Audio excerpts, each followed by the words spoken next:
Patuloy ang pag-ikot ng espekulasyon tungkol sa tambalang Kim Pao matapos lumutang ang mga usap-usapang nagsasama na umano sa iisang bubong ang dalawa. Sa loob ng mahabang panahon ng kanilang pagiging magkatambal, hindi na maikakaila ang pagiging malapit nila sa isa't isa.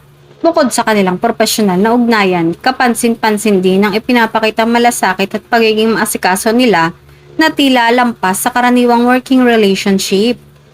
Kamakailan ay muling umingay ang issue matapos kumalat ang balitang magkasama umanong nag-furniture shopping ang dalawa para sa isang kondo sa BGC.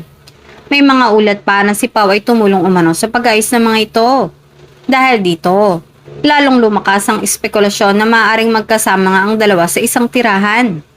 Ayon sa ilang obserbador at taga-subaybay, kapansin-pansin din umano ang kanilang pagiging malapit sa isa't isa sa latest vlog ng aktres kung saan tila mas lumalim pa ang kanilang samahan. Sa social media at iba't ibang umpukan, naging mainit na paksa ang issue. Sa inila ay wala namang masama kung live-in. Nasa tamang edad na sila at parehong single. Siguro testing ng compatibility bago ang mas seryosong commitment. Maraming fans ang matutuwa kung mauuwi sila sa totoong relasyon.